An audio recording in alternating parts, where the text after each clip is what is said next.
A todas e todos. Hoje é 25 de maio de 2022, finalzinho de outono. Estamos aqui iniciando o nosso terceiro seminário de jovens pesquisadores em economia industrial e da tecnologia. A ideia é que os alunos com pesquisas nas áreas e que sejam orientados por colegas do Núcleo de Economia Industrial e da Tecnologia da Unicamp, mas não só, também por outros colegas de outras unidades da Unicamp, tenham a possibilidade de apresentar os seus trabalhos brevemente, trabalhos, sejam eles de graduação ou de pós-graduação, dos mais diversos níveis, e estágios de desenvolvimento, para que os colegas professores e outros colegas alunos também comentem, sugiram, debatam, a gente fazer um espaço aqui, sem grandes formalidades, para debater os andamentos de pesquisa dos colegas. Essa é a mesa 1, que será coordenada pelo nosso professor, ex-diretor, ex-coordenador da pós-graduação, Paulo Fracalanza. Passo a palavra ao Paulo. Bom, muito bom dia a todas e todos, é um prazer estar aqui.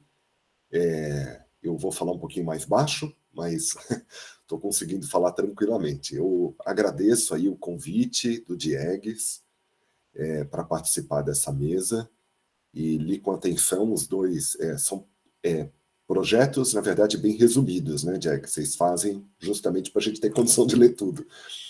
E então eu vou sugerir como os temas, apesar de diferentes, né? Um trata da desindustrialização, o outro trata de oportunidades aí da indústria 4.0, eu acho que tem um conjunto de perspectivas muito em comum, né? Aliás, eu e o Diegues aí provavelmente vamos sugerir, né?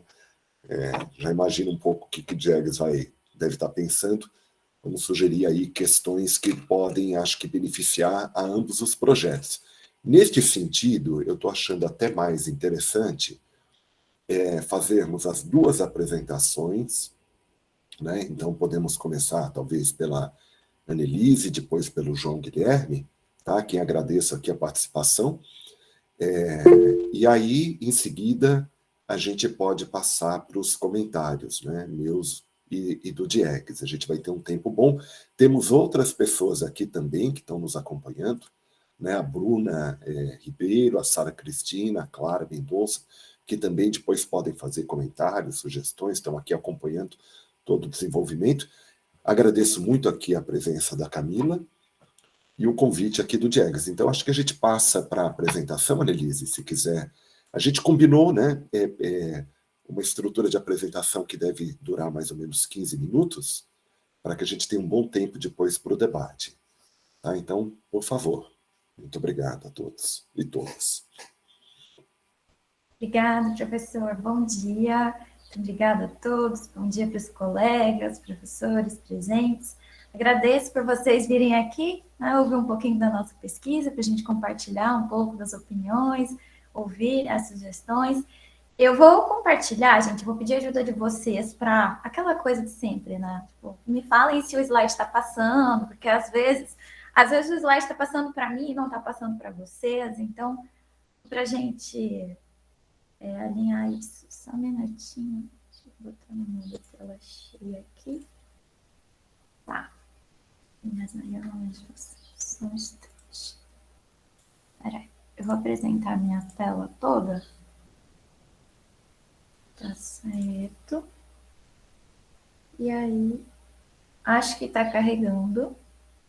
Qualquer problema de conexão também, vocês me falem, viu, gente? Porque a minha conexão, ela não tava das mais, enfim, propícias. Tá dando para ver? Sim, perfeito. Sim? Eu vou passar o slide. Vejam se passou para vocês também. Sim, também. Então tá bom. Eu vou cronometrar aqui, para não me perder no tempo. Bom, gente, então eu vou falar, né? Vou dividir um pouquinho com vocês sobre a minha dissertação, né? Eu já estou perto aí de concluir, já fiz a qualificação, então a gente está nos últimos ajustes, mas é aquela coisa, né? Estamos quase acabando, mas esse quase acabando leva muitos ajustes finos, muitos detalhes, então Vou pedir a ajuda de vocês aí no que vocês puderem pontuar. Esse é um momento muito importante para mim, tá? Então, eu pesquiso, né? O meu título é Tecnologias da Indústria 4.0 e a Distribuição Regional no Brasil.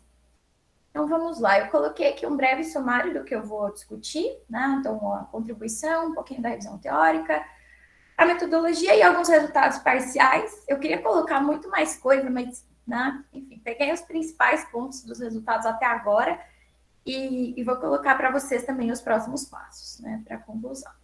Bom, então, a partir de estudos que a gente tem feitos em outros países, estudos na Europa, estudos feitos na Itália, nos Estados Unidos, eles vão mostrar que tem crescido, né, as tecnologias da indústria 4.0 e, principalmente, a distribuição dessas tecnologias. Então, onde elas estão localizadas, isso tem aumentado, essa distribuição, ela tem sido mais dispersa.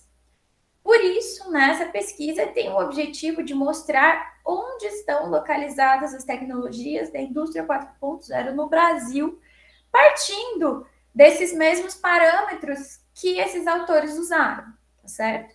Então, vou mostrar para vocês um pouco, de onde a gente sai. Então, na revisão teórica, é importante primeiro entender o que significa, a gente discute muito aqui no Instituto de Economia, o que a gente vai usar, o que nós e outros autores entendemos por indústria 4.0. Então, é isso, essa nova configuração industrial que vai mudar os métodos de produção, que vai conseguir unir o que é físico e o que não é físico, é a hiperconectividade,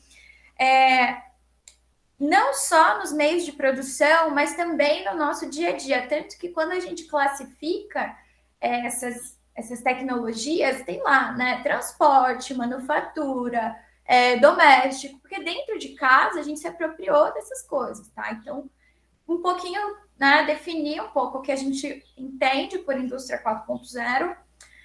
E depois disso, eu me apoio nessa discussão, da inovação e do conhecimento. A gente entende que as fontes de inovação, elas se organizam, espacialmente, e isso impacta aonde ela se localiza.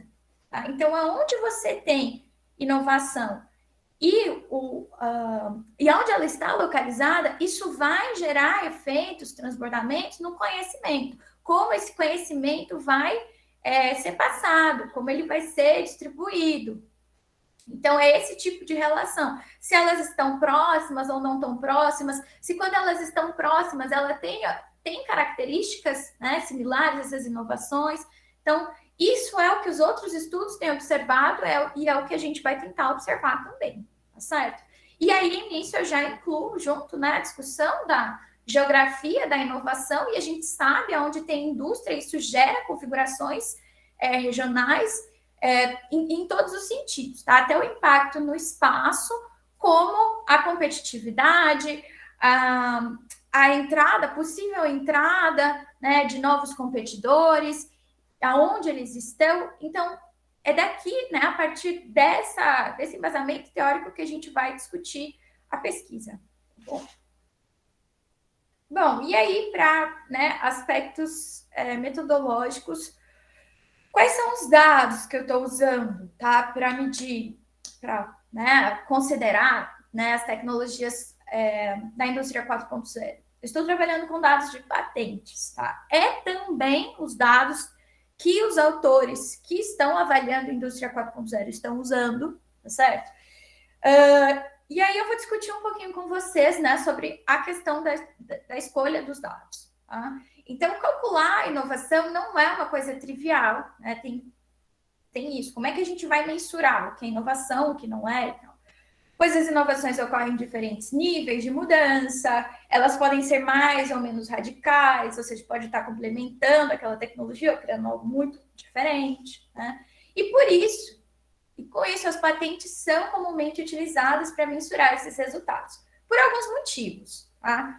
Os dados de patentes, eles possibilitam o detalhamento de informações. Então, das atividades tecnológicas, é possível que a gente saiba quais são as classes tecnológicas daquela patente. Isso permite que elas sejam comparadas. Então, é possível que a gente compare esses dados com outros países, tá? Porque eles têm um padrão específico. Além de tudo, né, o que é interessante para a minha pesquisa, ela tem detalhadamente a informação sobre o local do inventor, o ano e o local da patente. Então, para fazer uma análise, né, desse estilo regional, para conseguir observar onde essas informações estão localizadas, os dados de patentes permitem isso. Vou pontuar que existem alguns problemas, sim, né? Existem algumas insuficiências. Por exemplo, nem todas as inovações podem ter sido patenteadas e nem todo conhecimento produzido pode ser codificado. Então, claro que a gente vai ter, né, uma margem de coisas que esses dados não vão conseguir contemplar, tá certo? Isso é um fato, e isso vale para todos os estudos que trabalham com patentes, ok? Bom, e aí, né, falando um pouco sobre o que a gente considera, como eu mencionei no comecinho, o que eu considero, né, como tecnologias ligadas à indústria 4.0, eu usei para o meu trabalho a classificação do European Patent Data, que é a mesma que outros estudos já usaram, tá certo? Eu vou pontuar aqui, não é a única, tá? São as mesmas tecnologias, mas elas podem ter nomes dessas classes um pouco diferentes. Algumas são mais agrupadas, outras menos, tá? Então, essa aqui, que eu utilizo no meu trabalho, ela é classificada em 3 grandes grupos, né? Tecnologias de base, então, tudo que for de informação, comunicação, hardware, software.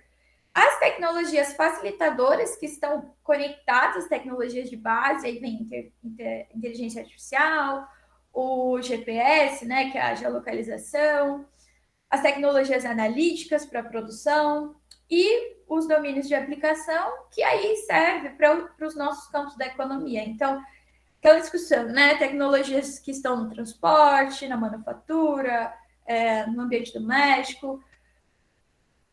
Ponto aqui que para uma inovação, quando uma inovação é feita e patenteada, ela pode pertencer, né? Ela pode incluir mais de uma dessas classes, tá certo? Então, não necessariamente uma inovação ficaria só em uma dessas, mas uma combinação delas, ok? Isso os autores discutem bastante. Bom, então, né, trabalhando com os dados de patentes, eu retirei os dados do INPI, né? E aí, para fazer, né, para a gente classificar, eu peguei uma tabela, tá? Com base na tabela de CPCs, realizou-se a tradução para IPCs. Então, essa tradução, ela foi feita porque os IPCs, eles são dados mais agregados. Isso permitiria uma observação melhor dos dados, ok? Aqui no Brasil. E na correspondência, então, quando eu pego a tabela lá do IPO, das tecnologias, das classes, que ele considera como I 4.0, elas estavam em CPCs. E aí eu fiz a tradução para IPC, e aí foram identificadas, né, 516 correspondências nessa tabela. Tá? Então, eu vou trabalhar com os dados em formato IPC. As variáveis. Trabalho com 2 variáveis, que são os pedidos de patente e os inventores, nas dimensões temporal de 1997 a 2019 e espacial, as mesorregiões brasileiras. Aqui eu gostaria de fazer uma observação, tá? Os dados vão até 2019, porque é o último ano que a gente tem a disponibilidade dos dados completa, até porque, né, 2020 já é um ano à parte, tudo que a gente for analisar de 2020 para frente vai ter, né, 20, 21, 22, vai ter aí a observação da questão pandemia. Mas 97, porque essas classes tecnológicas, essas classes, né, que ele considera como indústria 4.0, em 97 a gente já tinha patentes. Isso não só para o meu estudo, mas para os outros estudos que foram feitos em outros países, Já tem tecnologias com traços, né? Classes tecnológicas com traços da indústria 4.0. Observação, parênteses, é claro que o nível de complexidade tecnológica é muito diferente do que se tem hoje, tá? Então, esse é o meu recorte temporal, mas com essa observação, a gente sabe que as tecnologias que vieram muito antes, lá no começo, não têm a mesma complexidade do que tem as que vêm agora, tá? Bom, e aqui eu tenho alguns resultados parciais para vocês. É interessante a gente ver, primeiro, o quanto que as patentes, né, que são classificadas como 4.0, representam do total de patentes do Brasil. Então, se a gente somar ao longo dos anos, esse aqui é o total de patentes, tá? Esse número aqui é 138 mil. E as da indústria 4.0 somam 3.382. Isso vai representar, né, aproximadamente 2,5%. Então, somando as patentes que a gente classifica como 4.0, elas representam 2,5% do total de patentes do Brasil. Você vai falar, ok, Annelise, mas e nos outros países? A gente tem esses dados, né, para a gente ter uma ideia, um comparativo? Sim. Nesse estudo, aqui eu fiz um gráfico, tá? Para vocês, né, perceberem a evolução da participação da patente 4.0 ao longo dos anos. E aí, aqui, ó, se a gente observar nesse dado do European Patent Office, ele vai dizer, ó, de 1990 a 2016, mais ou menos 3,5% das patentes representavam o total das patentes 4.0 representa o total de patentes. Ou seja, né, tem aí alguma proximidade, tá certo? No nosso percentual. Enfim, é uma observação. Isso é uma observação. Tá? Isso é um ponto para ser colocado. Depois a gente pode discutir, enfim, se isso é muito menor, muito inferior, parecido, etc. Bom, aqui eu coloquei para vocês uma tabelinha de inventores. Tá? Então, o total de inventores de todas as patentes do Brasil, 217.616. E das patentes classificadas como indústria 4.0, 7.332. Isso dá mais ou menos, né, 3,4%. Tá? Seguindo, então vamos aos resultados parciais agora, falando sobre as mesorregiões, era aqui que a gente queria chegar, né? Enfim, era aqui que o trabalho queria observar. Então, eu coloquei aqui para vocês, né, as mesorregiões que aparecem, as 15 primeiras, eu acho que eu coloquei nessa tabela, com patentes 4.0 ao longo dos anos, tá? Isso aqui é o somatório de todos os anos. Então, Metropolitana de São Paulo aparece, Campinas, interessante, coisas interessantes para a gente observar. Belo Horizonte, Curitiba, Porto Alegre, São José dos Campos, né? Recife. Então, aqui eu coloquei o número de patentes, né, 4.0, e aqui o quanto que isso representa das 4.0 no Brasil. Tá? Esse percentual, então, das patentes 4.0, a mesorregião metropolitana de São Paulo representa 25%, 25,7%. Tá? E aqui as demais. Então, percebam que é bem concentrado, né, até esse ponto, e depois ela fica bem diluidinha nos demais. Tá quase acabando o meu tempo, né? Só vou mostrar para vocês o mapinha. Então, esse mapa aqui é um mapa prévio, né, de patentes, da distribuição delas. Então, aonde está branco, totalmente branco, é porque a gente não tem, essas mesorregiões não tem. Das 137 mesos, 101 tem tecnologia 4.0, as demais não. Tá? Então, aqui eu coloquei, ó, veja, aqui, isso aqui é a metropolitana, né? Ó, aqui tá mais escurinho. Mesma coisa eu fiz para os inventores, tá? Então, vejam, o total tá aqui de inventores e aqui as 15 primeiras mesos que eles estão 20%, né, em São Paulo, e aí depois também vai diluindo, muito parecido com o comportamento das patentes. Fiz um mapinha para vocês de inventores, tá? A gente pode observar depois, discutir com mais calma.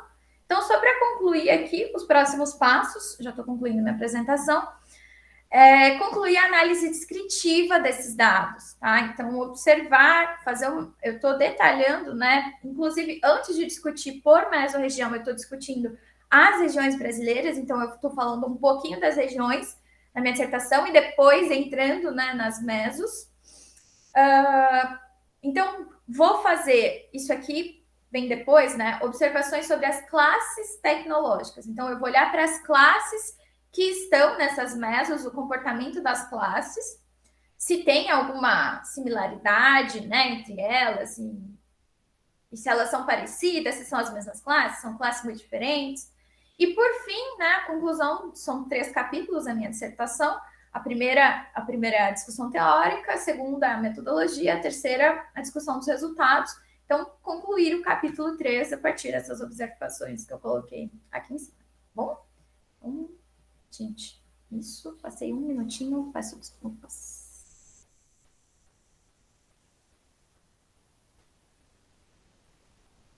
Muito obrigado, Annelise. Não, tá perfeito, o tempo foi excelente. Obrigado pela tua apresentação, muito sintética e, ao mesmo tempo, dá uma imagem muito vívida aí do que você está produzindo, né? Teu trabalho já está bastante adiantado, então, né? Você já está aí chegando ao final da dissertação, parabéns. Vamos ouvir, então, o João Guilherme, e daí a gente passa para os comentários. Vocês estão me ouvindo, né? Tá, perfeito. João, por favor, a palavra é sua. Bom, obrigado, professor. Bom dia a todos e todas. Vou iniciar aqui a apresentação. Só um instantinho, por favor.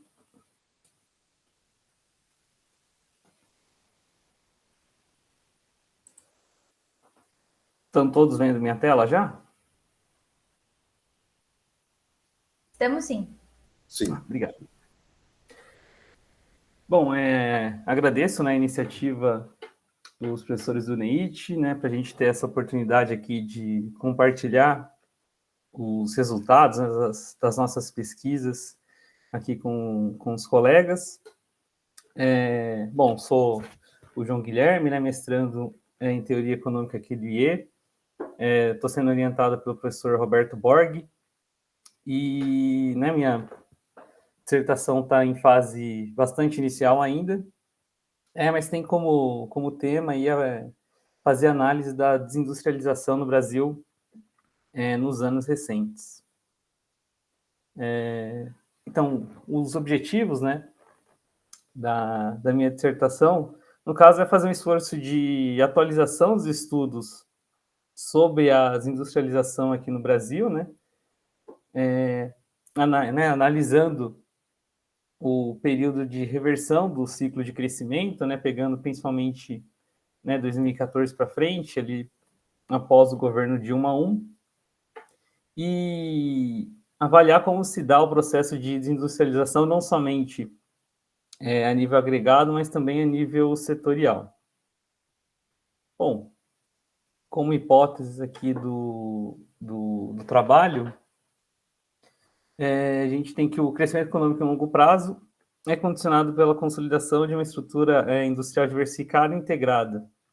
A gente usa aqui o referencial teórico macroestruturalista, tendo Caldor, né, como base, e, né, temos essas hipóteses aqui, né, dos liquedes intersetoriais, que a indústria tem que os outros setores, como a serviço, agricultura, não apresentam, tem relação positiva entre a produtividade da indústria e a produtividade do resto da economia, elasticidade de renda da demanda dos bens manufaturados é também superior a dos bens e serviços dos demais setores, tem as economias de escala, entre vários outros tantos fatores que conferem, né, a indústria como um setor privilegiado no sentido de se tornar, né, o núcleo dinâmico da economia que impulsiona o crescimento econômico em longo prazo.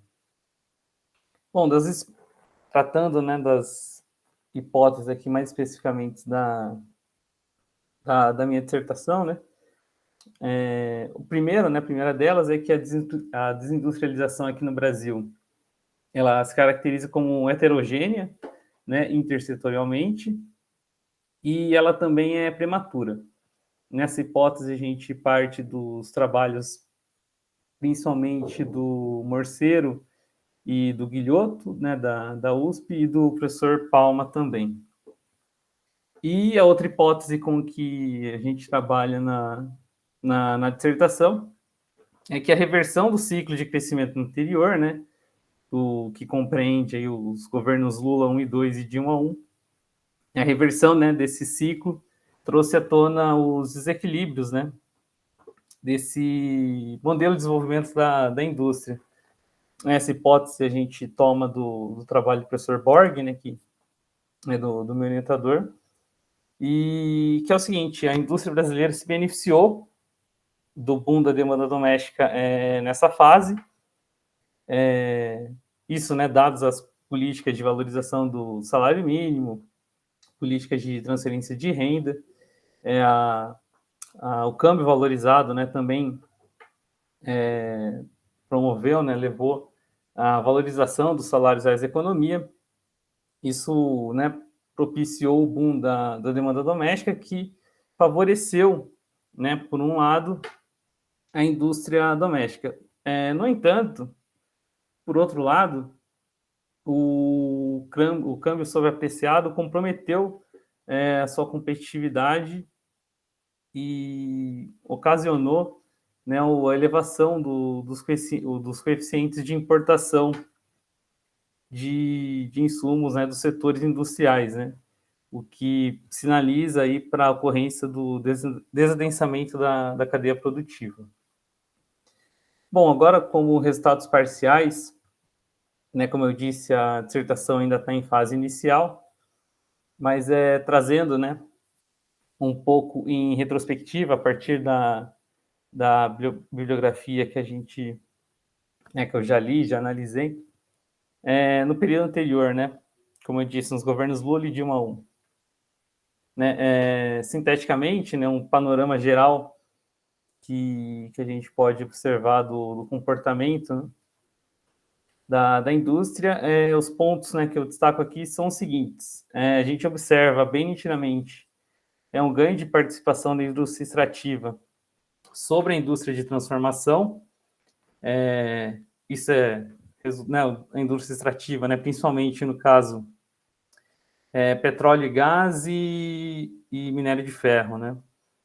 E isso aqui é um reflexo, né, do boom das commodities, impulsionado aí pela demanda da China, e essa indústria, né, aqui no Brasil se beneficiou muito deste ciclo, e a indústria extrativa, ao longo desse período, de 2007 a 2014, mais do que dobra a sua participação sobre a indústria total aqui no Brasil. Outro setor também que apresentou crescimento foram os setores industriais de bem de consumo, tanto de consumo durável quanto consumo não durável. Esses setores foram beneficiados pelas políticas de fomento ao consumo que a gente observou ao longo desses 3 governos, principalmente as políticas de valorização do salário mínimo, as políticas de transferência de renda, o Minha Casa Minha Vida, que beneficiou muito o setor de minerais não metálicos, né, utilizados na construção civil, né, cimento, cerâmica. Também teve, né, um pouco mais para frente, as políticas de isenção do IPI, que fomentou, né, o consumo de bens da linha branca, né, eletrodomésticos, geladeira, né, máquina de lavar, esses itens, e também de automóveis. E esses setores, né, foram bastante beneficiados, né, por esse ciclo, né, de boom do consumo doméstico, e apresentaram um crescimento ao longo do período.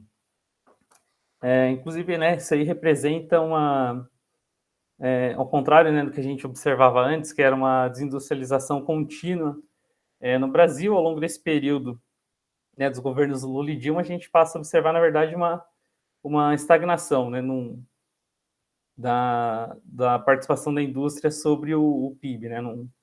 A queda deixa de acontecer, mas acaba estagnando no patamar inicial. Isso porque a gente também tem o efeito contrário, né? Como tinha apontado anteriormente, que o câmbio também apreciado acabou por comprometer a competitividade de alguns setores, né? Aí eu trago aqui o setor de informática e eletrônicos, por exemplo, apresentou decréscimo de participação. Lembrando, né, que aqui o setor de informática e eletrônicos é um setor mais intensivo em tecnologia, e principalmente setores mais intensivos em tecnologia foram que apresentaram maior queda de participação no período, né? Especificamente para esse setor, observa-se uma elevação do coeficiente de exportação. Então, o que ocorreu é que as indústrias, né, que compõem esse setor, né, em sua grande maioria são do exterior, né? A matriz delas é no exterior, e elas passaram aqui a fazer somente o processo de montagem, né? Eles importam as peças e componentes, e aqui no Brasil, no território brasileiro, realiza-se somente a montagem desses itens, os produtos que são vendidos aqui, né? Televisores, celulares, notebooks, etc. Isso revela, né, o desadensamento da cadeia produtiva, a redução dos linkeiros setoriais, que compromete, né, a capacidade da indústria de impulsionar o crescimento em longo prazo da economia. Né? Dando continuidade agora aos resultados parciais que, a partir da bibliografia que a gente levantou até aqui, a desindustrialização ela concentrou-se, né, nos setores de maior intensidade tecnológica, enquanto alguns setores, né, os setores de bens de consumo ali citados, apresentaram relativa estagnação. Os setores intensivos em tecnologia apresentaram desindustrialização, né, tiveram queda na participação do valor agregado. E a desindustrialização nesses setores ocorre muito antes mesmo deles se consolidarem como potenciais núcleos dinâmicos da economia brasileira. Então, esses setores, né, mais intensivos em tecnologia iniciam uma trajetória de industrialização antes mesmo de se tornarem robustos o suficiente para impulsionarem o crescimento da economia doméstica. E, né, outro resultado, né, bastante importante que já apresento aqui, né, que também a partir das leituras que foram feitas já até o momento, que a desindustrialização brasileira se caracteriza como prematura. Prematura em que sentido? No sentido de que ela se iniciou em nível de renda per capita muito inferior aos níveis apresentados pelas economias avançadas, né? Quando nela se iniciou o processo de desindustrialização. Ou seja, aqui no Brasil a indústria não conseguiu se consolidar como propulsor, como motor do crescimento econômico, né, a maneira que se observou nos países, né, as economias avançadas. Antes mesmo de atingir o pico de nível per capita, né, conforme o nível esperado, né, que é com base em análises, aqui no caso que eu utilizei bastante, análise do professor Palma, que ele traz a média, né, de renda per capita que se inicia as industrializações nas economias avançadas. Aqui no Brasil, a desindustrialização se inicia muito antes de atingir esse patamar e compromete a capacidade da indústria brasileira de ser aí a propulsora do crescimento econômico do Brasil a longo prazo. E agora, né, especialmente nessa fase de reversão do ciclo, né, conforme a gente for avançando na dissertação, né, com análise dos dados, essa parte que ainda será feita, busca-se constatar que a indústria brasileira se mostrou incapaz, né, de ser o propulsor do crescimento econômico. E a gente observa agora nos anos recentes que, né, com a reversão daquele ciclo de crescimento, com o aumento do endividamento das famílias, com a redução do consumo doméstico, a indústria especificamente apresenta crescimento bastante rastejante, né? Depois da crise econômica ali do 2014, 2016, a recuperação foi bastante fraca, né, após esse período, e, né, isso até a gente pode ver que é um movimento parecido com o que acontece com a recuperação do PIB também, né, nos governos ali do Temer, primeiro ano do governo Bolsonaro, ali que a história do PIBinho, né, e a indústria também apresenta uma dificuldade bastante grande aí para conseguir recuperar o seu ritmo de crescimento. E aqui eu trouxe aqui só as referências, né, que eu tratei, né, mais especificamente aqui na apresentação, né, senão ficaria muito grande a lista, então trouxe aqui de forma sintética apenas as que eu citei diretamente. E, bom, agradeço então pela oportunidade de realizar a apresentação aqui aos colegas, e é isso, acho que eu marquei aqui exatamente o horário, acho que eu cumpri aqui, bati a meta, né? Acho. Perfeito, João Guilherme. Maravilha, estamos dentro do tempo. Obrigado pelas apresentações, foram muito claras e acho que a gente pôde ter um quadro aqui para quem está nos assistindo. Agora temos mais, estamos aqui com a presença também do professor Renato, né? O Roberto, que também chegou depois das apresentações, mas chegou logo no começo da apresentação da Annelise. E temos mais gente nos assistindo agora também, né? Antônio, José Baloni, Felipe Alves, Peixoto, acho que não estou esquecendo de ninguém, né? Os outros já havia apresentado anteriormente. Então, eu acho que a gente pode partir aqui para um conjunto de considerações, né? A gente tem um tempo bastante razoável, né? Jags, acho que a gente pode ir até as 2 da tarde, não é isso? Não. Não tanto, um pouquinho menos. Não, senão também minha voz não vai dar. Eu vou falar só um pouquinho, vou fazer algumas observações aqui gerais, tá? E daí eu abro também a palavra aqui para o Diegues, que está aqui, para o Renato, para o Roberto e para os demais participantes, e também uma conversa aqui com o João Guilherme e a Annelise, né? Uma coisa que eu não sabia, mas descobri agora, eu acho que, mas não tinha como saber, né? Talvez devesse saber, que vocês estão em momentos diferentes aí do tempo, né? Então, a Annelise já está bem ao final da dissertação, já está concluindo, e realmente dá para perceber que você já avançou muito com o teu trabalho, né? E o João Guilherme está no início, então também a nossa participação aqui, ela é diferente em função do avançado aí do trabalho de vocês. Eu acho que, bom, não só pelas temáticas muito oportunas, importantíssimas, aliás, né? A questão da indústria 4.0, que é uma questão momentosa, e a questão da desindustrialização, que é uma questão fundamental, né? E que tem uma ampla reflexão aqui no Brasil. A gente tem uma literatura muito grande, né, sobre isso, mais do que sobre a indústria 4.0, né? Mais sobre a desindustrialização do que sobre a indústria 4.0, sem dúvida nenhuma. Mas os temas são muito importantes. Eu acho que eles estão, com o pouco que eu pude ler, né? Porque são textos muito curtos e que vocês apresentaram aqui, muito bem conduzidos, né? E vocês têm uma vantagem aqui, sem querer puxar a sardinha aqui para o lado dos professores, mas orientadores muito competentes, né?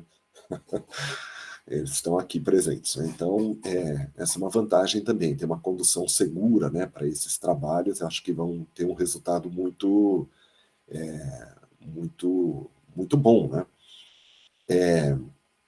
Eu vou fazer já uma sugestão que eu acho que deve, claro, né, numa conversa com seus orientadores, mas à medida que os trabalhos prosseguirem e vocês tiverem oportunidade, conversando com os orientadores, de publicar versões parciais, né, eu acho que vale a pena, porque como são temas importantes e vocês vão tratar com profundidade, a publicação ela é muito desejável, tá? Então, essa é uma estratégia que vocês vão conversar, não sei se já fizeram isso, mas tanto em congressos como em revistas, eu acho que vale a pena.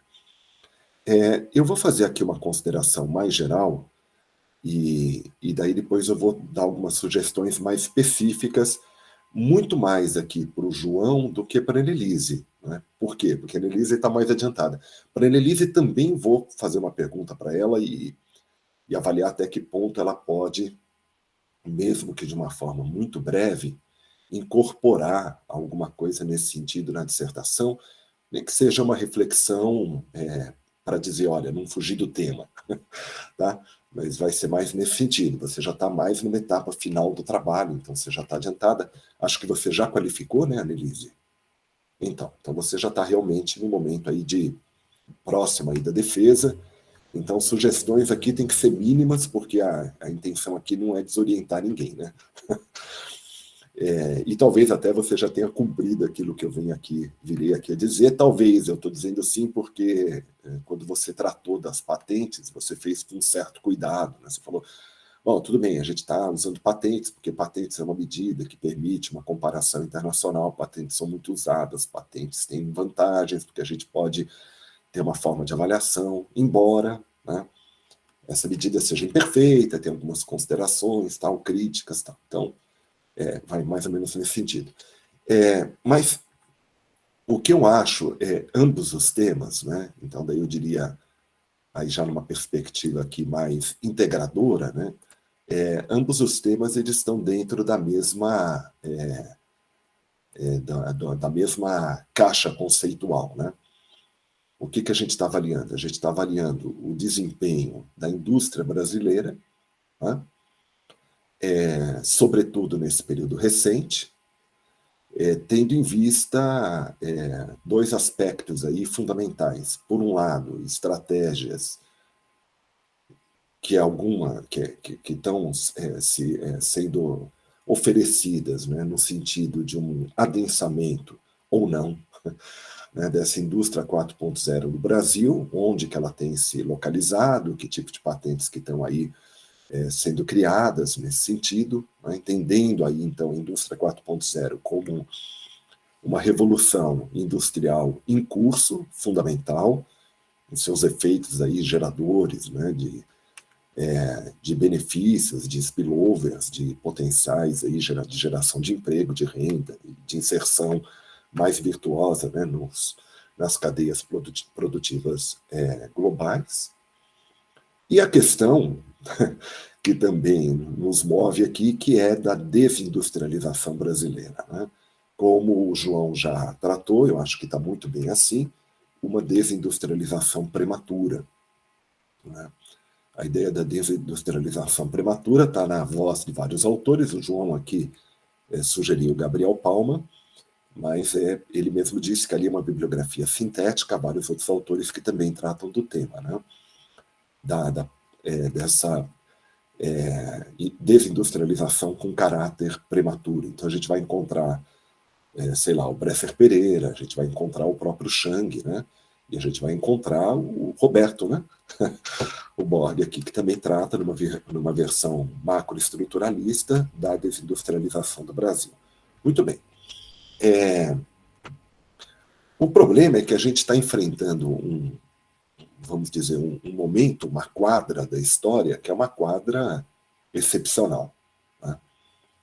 Excepcional em que sentido? Que aquilo que eu, que já sou um pouco mais velho, né? Bem mais velho, e o Renato, e mesmo o Diegues, que é bem mais novo, e também o Roberto, né?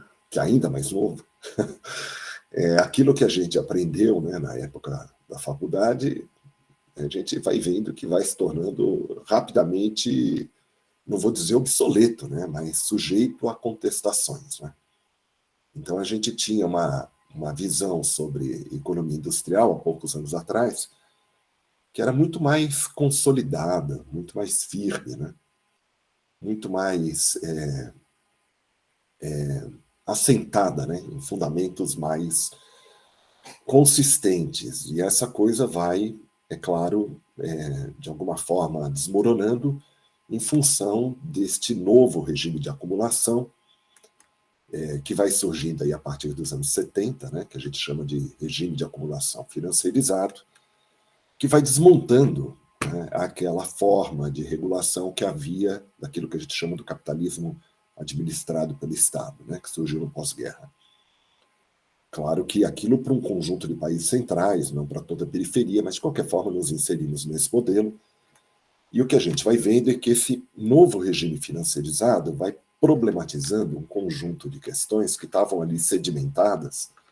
Então, tem uma nova forma de gestão da moeda e do crédito, né? Uma forma nova de organização do circuito financeiro, né? O capitalismo que a gente pode chamar de desregulado, ou cada vez mais alicerçado, né, nessa hipertrofia da esfera financeira. A gente tem uma desestruturação muito intensa da relação salarial típica, né, que tem daí, obviamente, uma interferência muito grande dessa nova forma de indústria que está surgindo. Tanto, vamos dizer, do processo de desindustrialização em curso, como do processo de reconstrução da malha industrial em outros moldes, né? Então, a gente está vendo aí a indústria 4.0, o Renatão aqui no curso de microeconomia trata das empresas plataforma, que obviamente é uma forma nova de organização, não apenas, vamos dizer, da circulação, né, das mercadorias, da venda, de serviço pós-venda e tal, mas de integração produtiva, né, num outro formato, e que vai ocasionar uma mudança muito grande da questão do emprego, né, da geração de emprego. Então, a gente tem uma desestabilização dessa relação salarial, né, típica do pós-guerra. Mas a gente também tem um novo movimento de concorrência intercapitalista que é muito diferente do que havia anteriormente.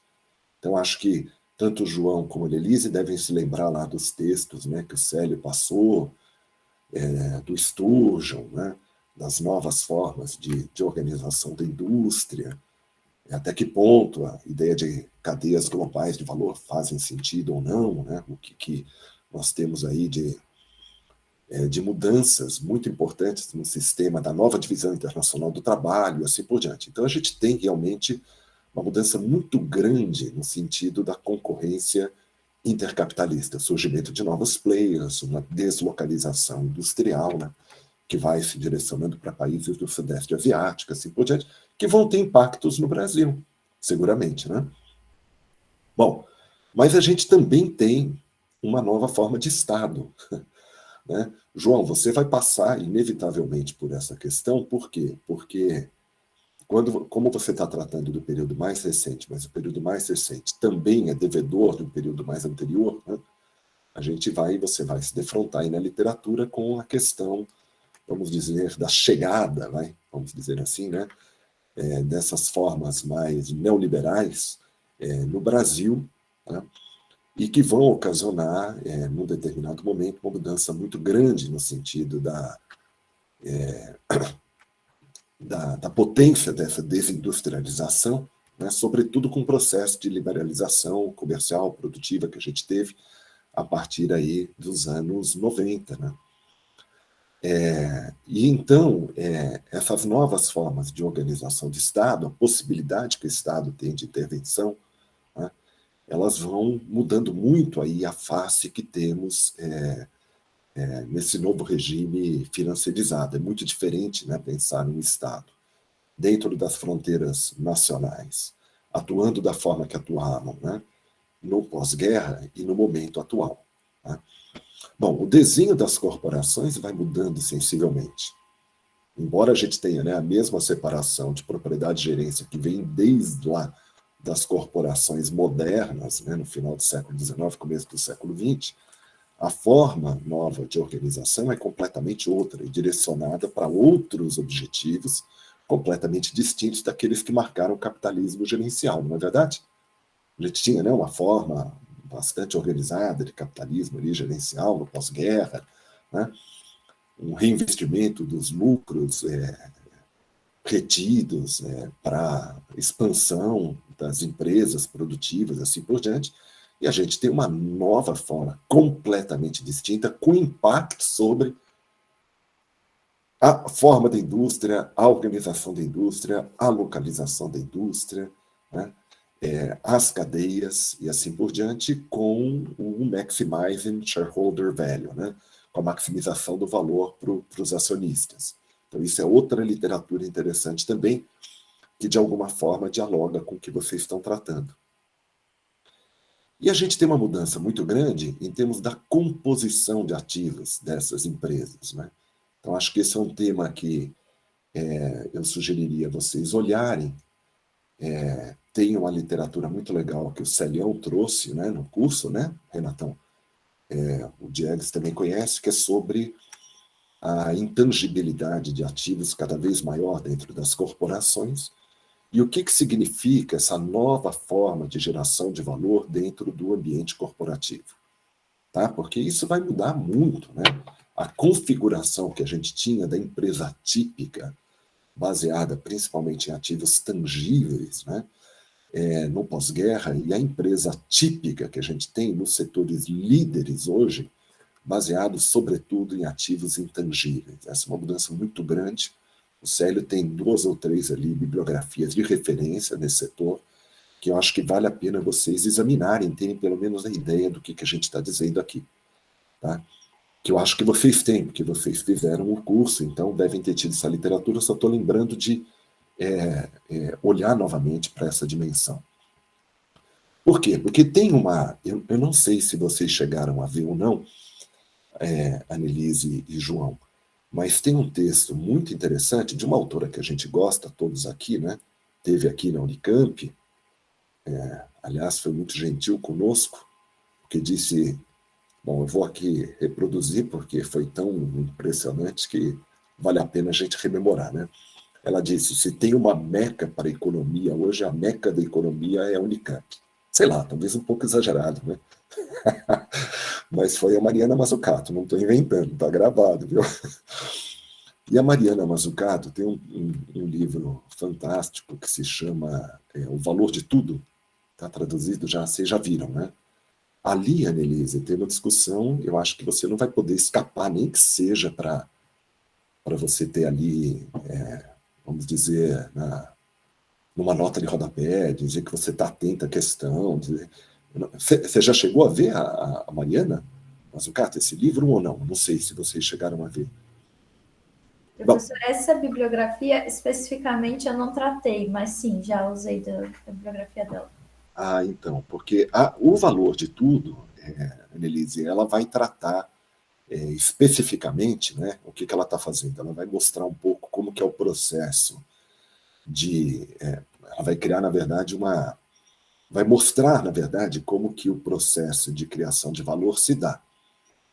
E ela vai mostrar que a diferença, né, que a separação, que a fronteira, né, ela chama do cercadinho entre o que é criação de valor e extração de valor, criação de valor de um lado, extração de valor de outro, ele vai se modificando ao longo do tempo.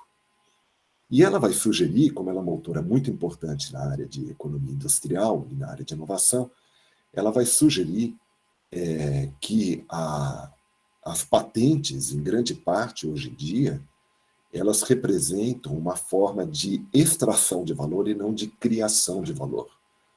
Então é uma coisa muito poderosa, vamos dizer, né? Por estar ela dizendo, né? Não nós, né? Estou dizendo ela porque tem um respaldo, vamos dizer assim, é considerada uma grande sumidade nessa área. Então é um argumento ali que eu acho que a gente tem que olhar com cautela Mas, de qualquer forma, temos que olhar o que ela está dizendo. Ela vai criar um conjunto de exemplos para mostrar como que, por exemplo, as indústrias farmacêuticas, né, podem extrair valor e não estão criando valor, né? Como que, na verdade, a gente tem cada vez mais no capitalismo uma possibilidade maior de novas formas de valorização do capital, dessa criação de valor para extração de valor, né?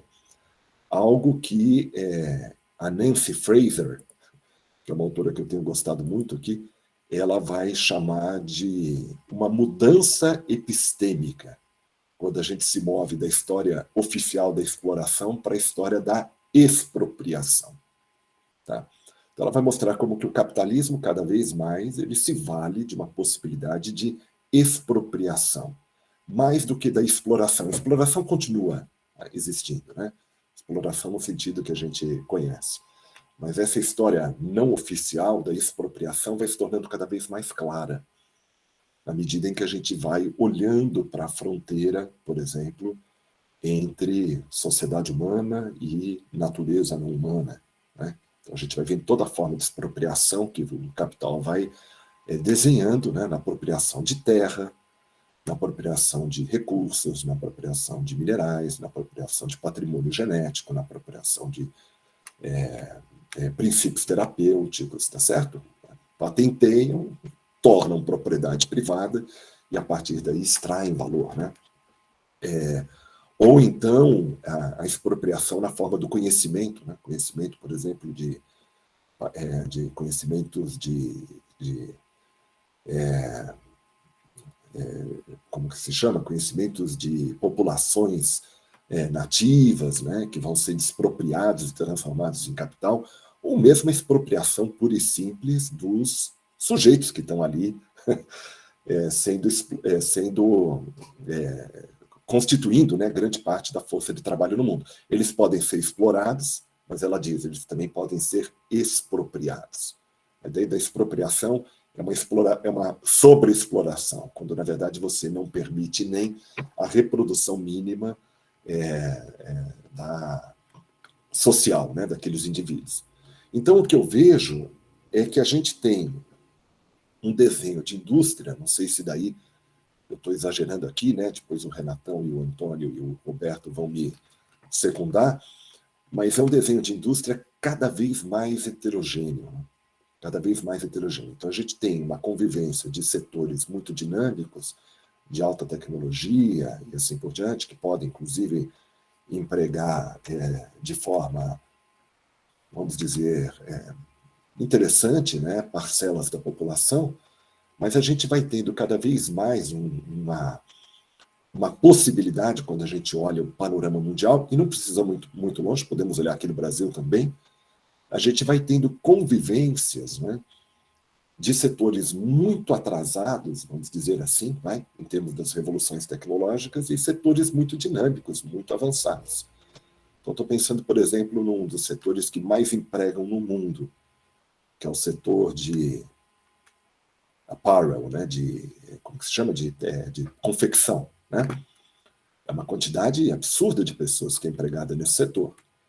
Tem um documentário maravilhoso que se chama The True Cost, que está no YouTube, e que vai mostrar a produção mundial, né, nesses setores. É uma produção, pessoal, é uma coisa...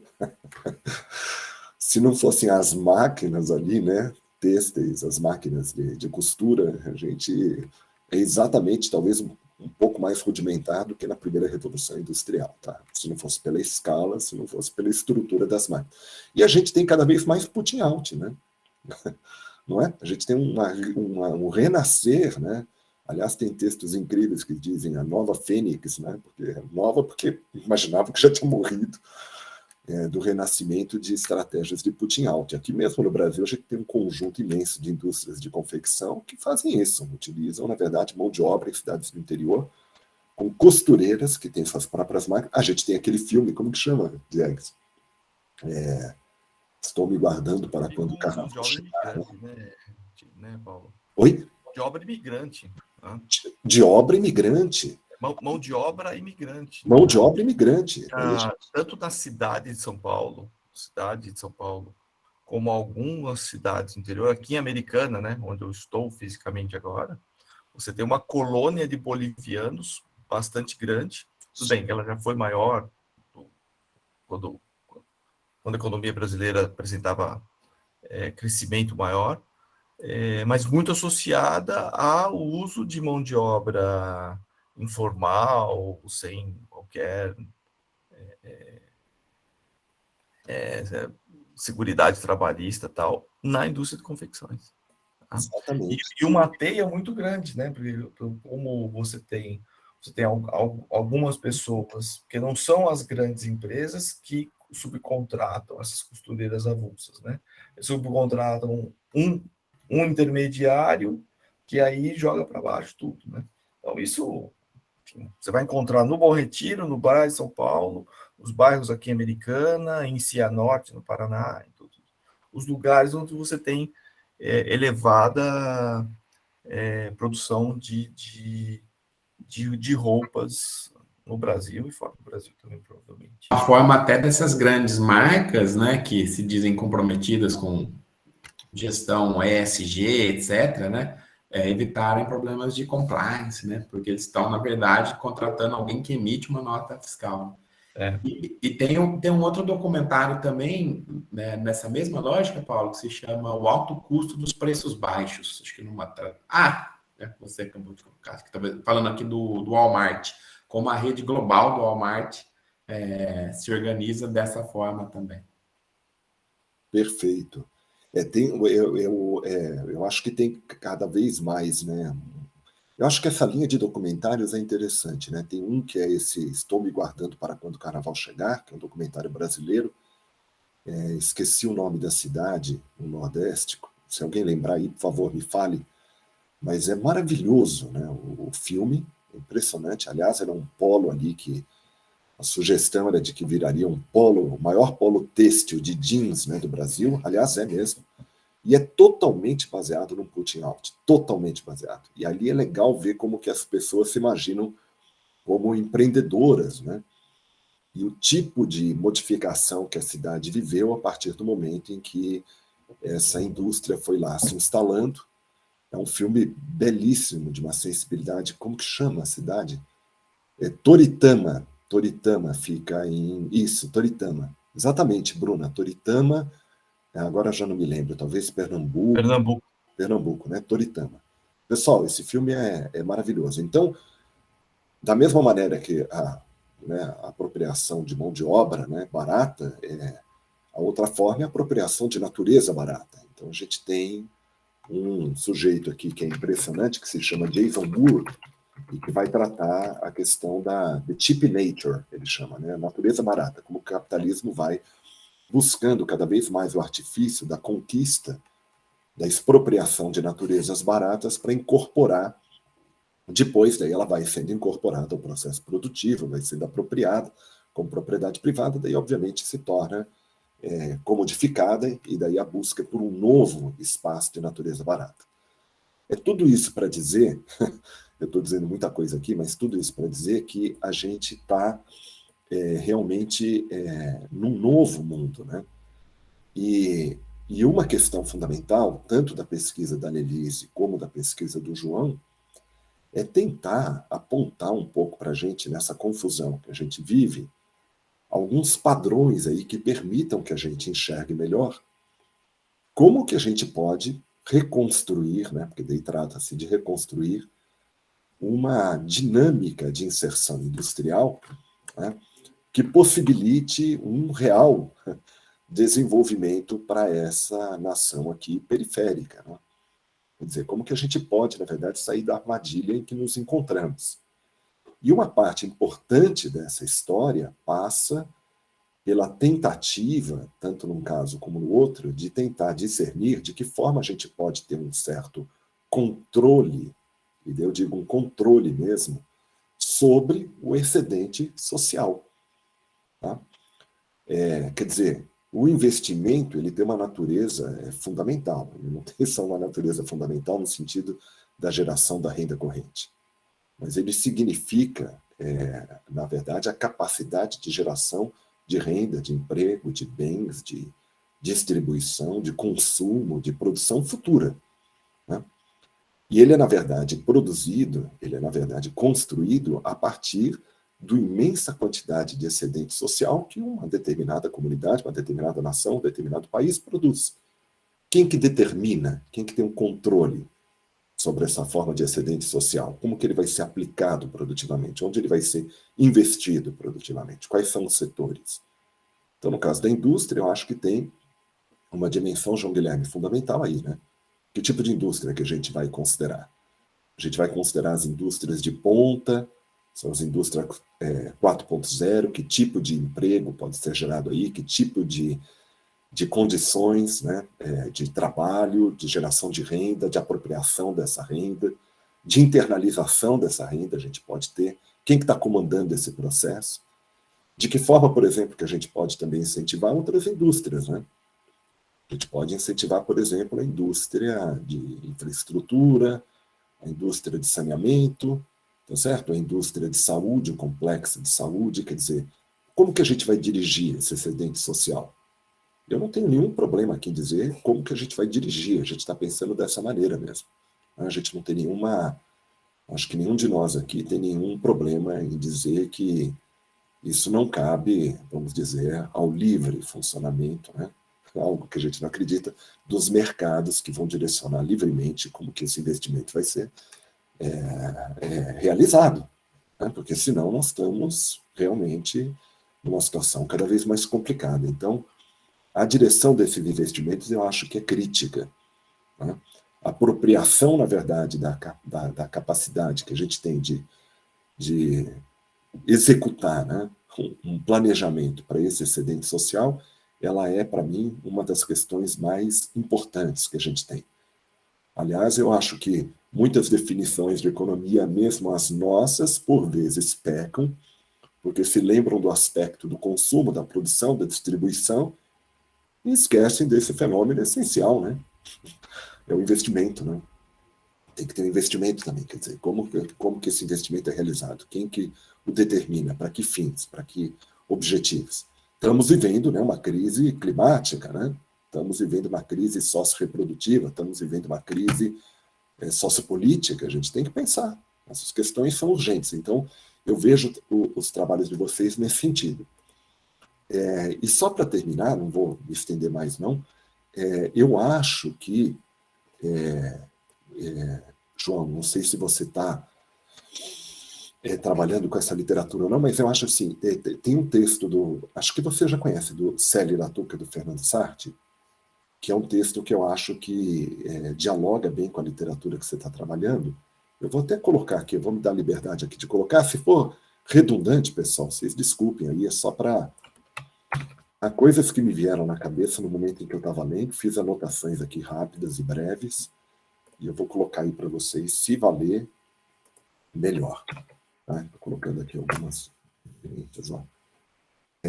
Então, capitalismo sem capital, os capitais intangíveis aqui nas cadeias globais de valor, o texto do Sturgeon, que vocês já conhecem, cortou aqui, então, da Mariana Mazzucato, né, que eu estava dizendo para vocês que eu acho que vale a pena. Eu acho que tem esse texto do Fernando Sartre e do Célio Latuca, onde está aqui, ó, esse nome, aqui, ó, Célio Latuca e Fernando, isso que está na REP, né, na Revista de Economia Política, que vai tratar da questão da desindustrialização, mas levando em conta esse aspecto fundamental de avaliação, né, das mudanças que vêm ocorrendo na estrutura produtiva global, né, das grandes transformações que vêm ocorrendo. Eu acho que esse é um texto legal. E, para finalizar aqui, eu tenho mais 2 ou 3 referências, deixa eu ver. O do Bresser Pereira, eu acho que é uma referência importante, não sei o que vocês acham, pessoal. Estou aqui, bom, são as minhas sugestões. Por quê? Porque ele é um autor novo desenvolvimentista,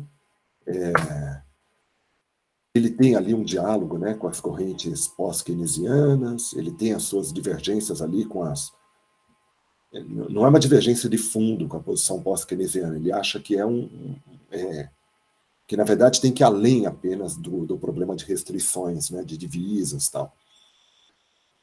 Então ele tem uma leitura interessante e ele trata também da tal da doença holandesa. Aliás, ele trata obsessivamente, né, da doença holandesa. Como é?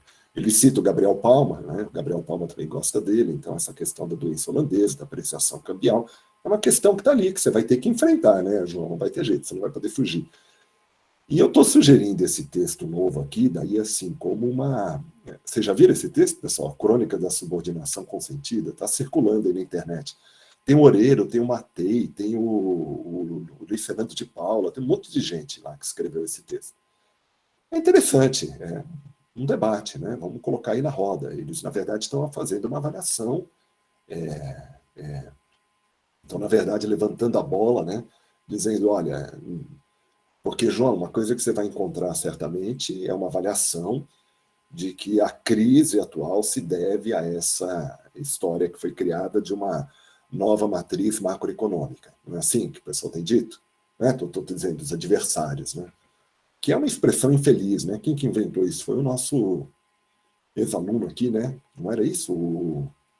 Como que ele chama? Que estava na Secretaria de Política Econômica, o Márcio Holland, né? Foi ele que inventou essa história, não foi? Acho, nova matriz macroeconômica, eu acho que foi. Bom, mas de qualquer maneira tem um debate aí, né, sobre o que representa essa nova matriz macroeconômica. Tem os adversários vão dizer que ela desvirtuou o tripé macroeconômico tão bem fundamentado, que estava nos levando ao paraíso, né? E esses sujeitos vão dizer, olha, não se trata disso, a gente tem um processo de reprimarização, desindustrialização em curso. Acho que é um texto também que vai, talvez, te ajude aí. Não sei se vai ser um texto muito lido, eles estão fazendo uma estratégia de circular nas redes, né? Então daqui a pouco vira uma referência aí, pelo menos, para a gente dialogar. E eu acho, João, que você vai ter que entrar um pouco aí, não vai ter jeito, né? Na questão das mudanças aí da economia brasileira nesses últimos anos, das mudanças aí de governo, né, do impeachment, né, do golpe e assim por diante. São questões que vão estar aí na pauta e não vai ter como você fugir se você está tratando esse período mais recente. Bom, pessoal, falei muito, desculpa, eu me empolguei aqui, mas alguns colegas aqui me ajudaram, deixa eu parar de falar, né, senão vocês não podem falar mais nada. Obrigado aí pela oportunidade e uma feliz conclusão aí dos trabalhos. Passo a palavra para quem quiser aqui se inscrever, tá? Renatão, Antônio, Roberto, os demais que estão aqui, por favor, a gente ainda tem pelo menos mais uma meia hora aqui. Antônio, por favor. Obrigado, viu? Eu que agradeço, Paulo, coordenando a sessão e seus excelentes comentários, né? Bom, o Paulo já trouxe aqui reflexões bem amplas para vocês incorporarem no trabalho, não necessariamente de maneira objetiva no trabalho em si, como ele levantou, né? Mas a perspectiva crítica para entender a dinâmica de acumulação do capital e como ela se reflete em diferentes materializações, né? Materializações distintas que vocês estão olhando como objetos, mas para colocar, levantar essas questões e complexificar, né?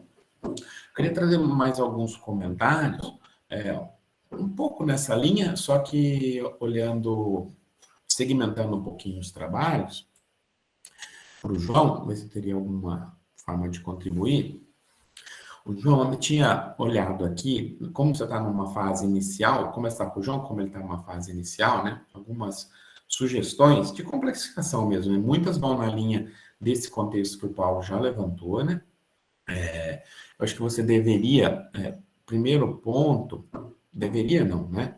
Pensar na questão de que a desindustrialização foi tratada pela maior parte desses trabalhos já consagrados na literatura, mas acho que abstraindo-se um pouco dessa discussão que o Paulo colocou. O que eu estou querendo dizer? Em termos até mais simples, com implicações empíricas. Muito da desindustrialização, tudo bem, foi uma uma transformação de como olhar o tema desde ali de 2005 até o período mais recente, né? Mas muito da discussão, inclusive nossa também, parte de uma ideia daquele referencial de indústria fordista, chandleriana, da segunda revolução industrial, e a desindustrialização olhava muito como um desvio, mesmo na perspectiva crítica, daquele objetivo, daquele ótimo ou daquele momento. Eu acho que um primeiro ponto que no trabalho você poderia estar ciente disso, estou pensando porque tem diversos trabalhos já discutindo o tema, né, para te ajudar a talvez trazer uma contribuição, um caminho que dê mais força também para o seu trabalho, né? É complexificar essa discussão nesse primeiro ponto, né? Olha, não dá para entender a desindustrialização apenas, nem acho que é desejável e tenho certeza que não é factível para qualquer país do mundo, exceto talvez, com muitas aspas, a China, como um desvio daquele momento de indústria qualitativamente que a gente entendeu, né? Então, valeria a pena citar ou refletir um pouco sobre o impacto das cadeias globais de valor na morfologia da produção, um ponto que eu gosto muito, o acentuar da não mais materialização e apropriação do valor e da produção no mesmo espaço geográfico. É claro que isso nunca foi assim, né? Uma economia dominada por empresas multinacionais, mas essa desvinculação da geração e da apropriação do valor em formas geográficas e nas formas de materialização, acho que são muito importantes para entender, na lógica das cadeias, a dinâmica de acumulação da indústria brasileira.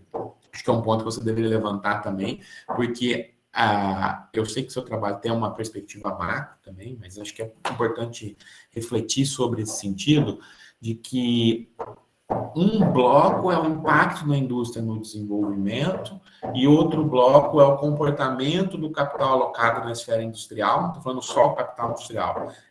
De maneira muito simples, é aquilo que um certo general aí falou em algum momento, né? O país vai bem, o povo vai mal. Então, olhando para o capital industrial, fazendo essa analogia, eu acho que é importante entender como a dinâmica de acumulação mudou, ou tem mudado, se você tem está de acordo, a despeito de diferentes configurações industriais.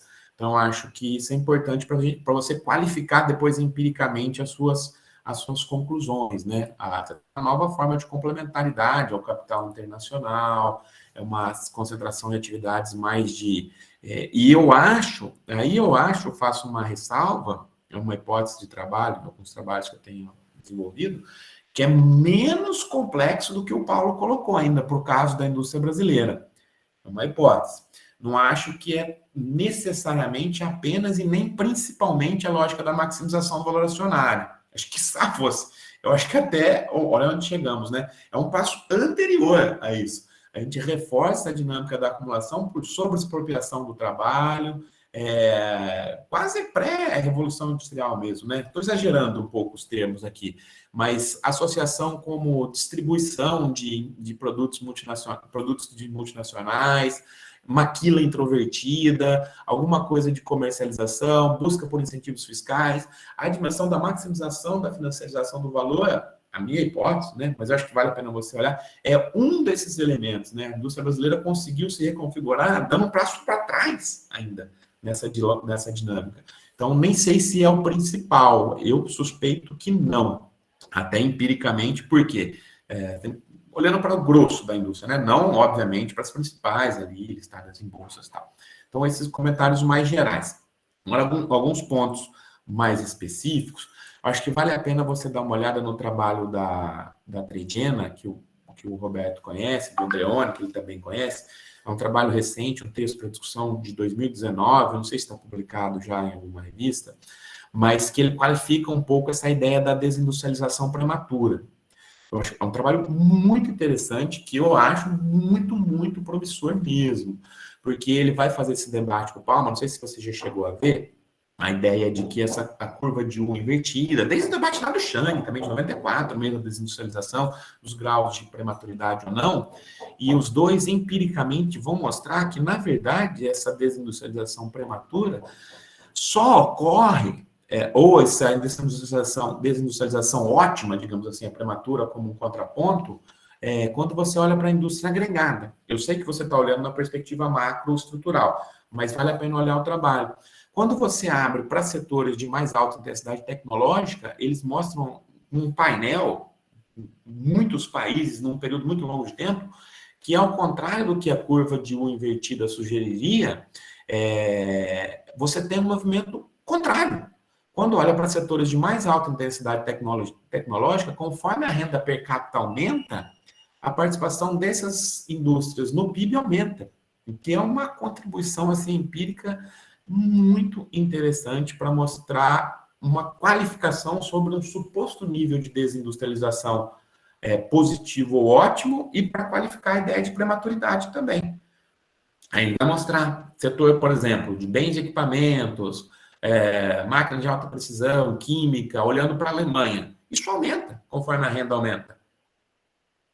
Se você for agregar e colocar o peso do emprego em têxtil, vestuário, etc., aí você teria. Então, o que eu estou sugerindo até esse trabalho é você complexificar um pouco a ideia de desindustrialização ótima e prematura e mostrar que na nova configuração, não sei se nova, mas na morfologia atual da produção e da acumulação, você tem esses elementos que complexificam um pouco o debate, né? É só para complexificar mesmo, né?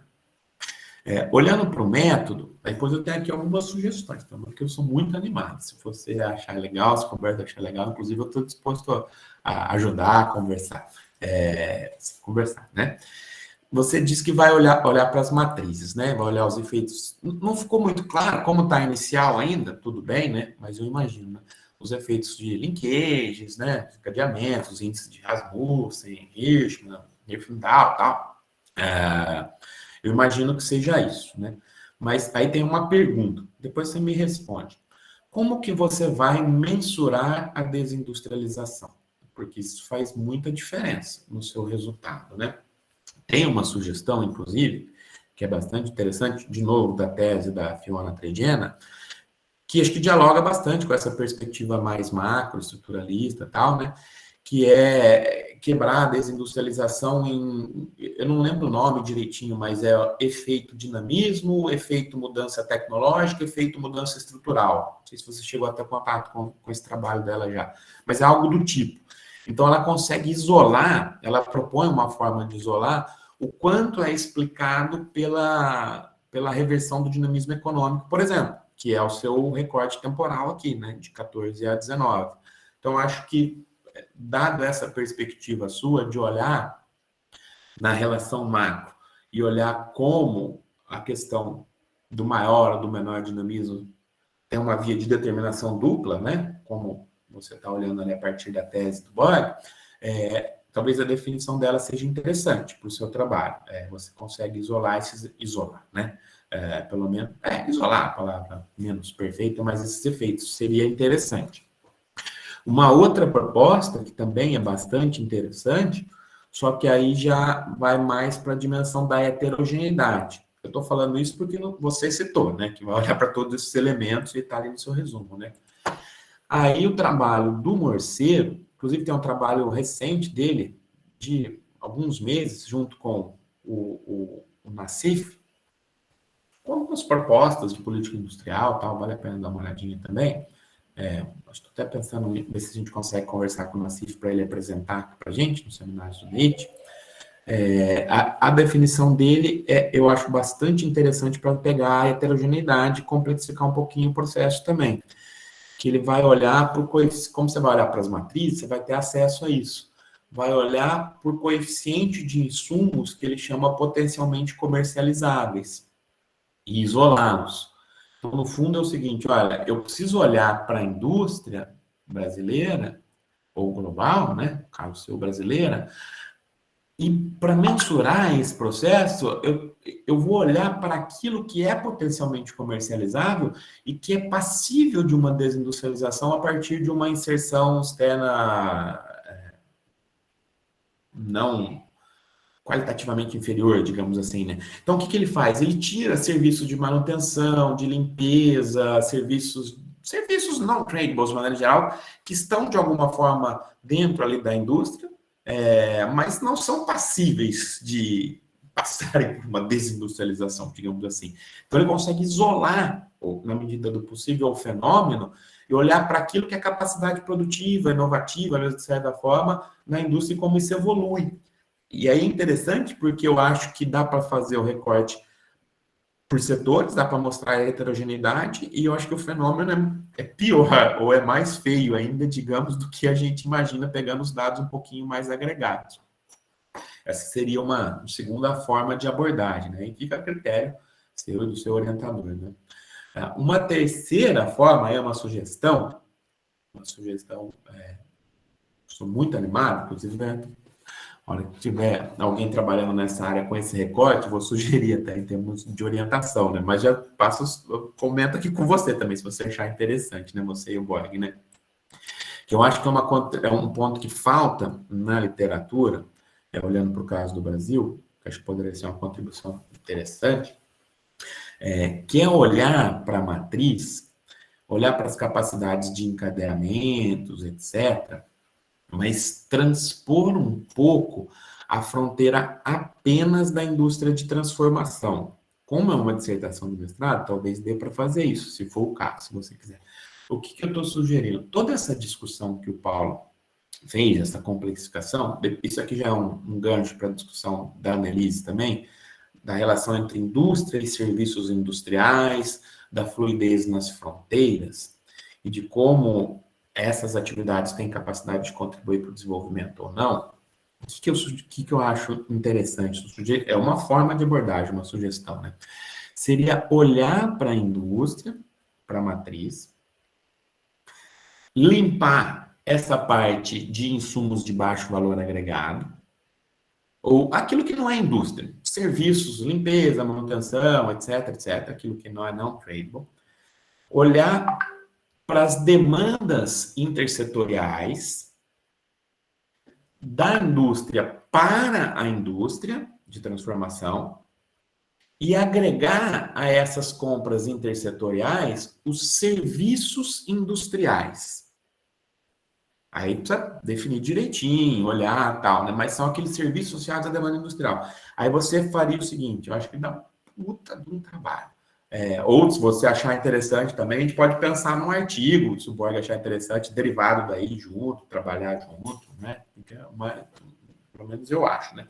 Que aí você pegaria blocos de setores industriais brasileiros e veria a relação deles, os encadeamentos, linkages, capacidade de contribuição ao desenvolvimento, tal, etc., mudança estrutural, com outros setores industriais agregados aos serviços industriais. Eu acho que você teria 3 grandes contribuições aí, potencialmente. Primeiro, é mostrar que, de maneira geral, a capacidade, apesar dessa mudança na morfologia na produção global, isso não se materializa tanto no Brasil, essa mudança nobre.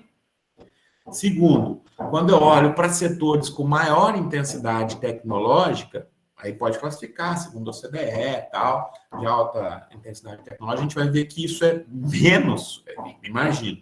Isso é importante para os setores que vendem os serviços, mas para a dinâmica macro é razoavelmente pouco relevante e menos intensivo do que nos outros países, ou seja, a relação indústria e serviços nas áreas mais nobres.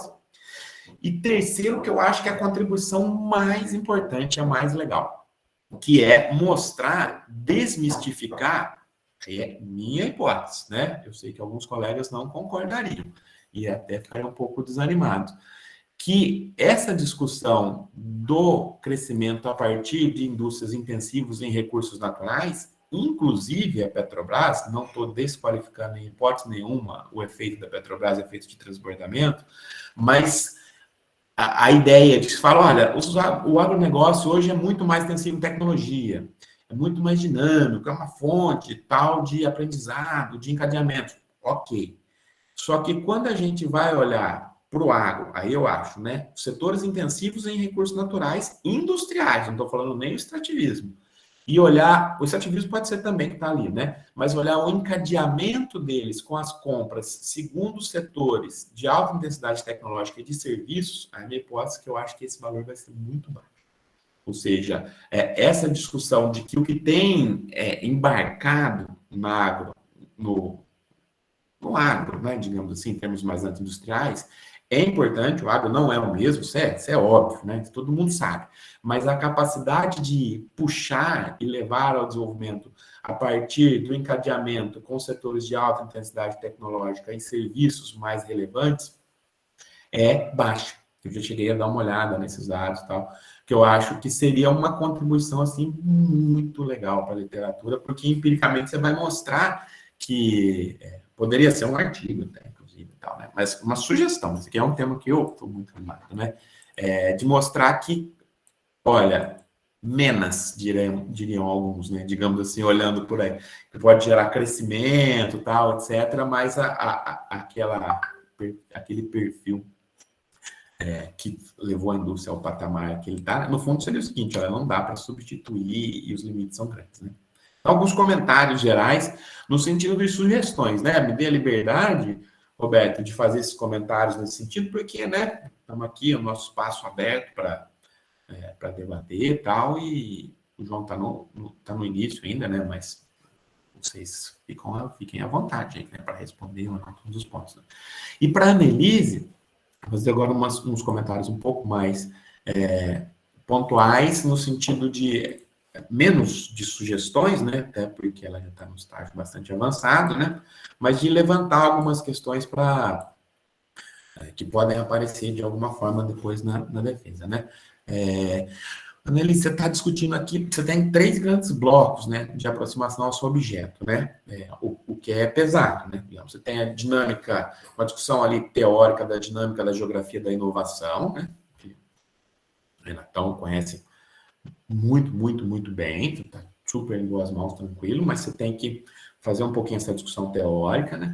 Você tem a discussão das patentes e da forma de aprendizado e de inovação, os limites, a natureza tácita do conhecimento e essa digamos, transição.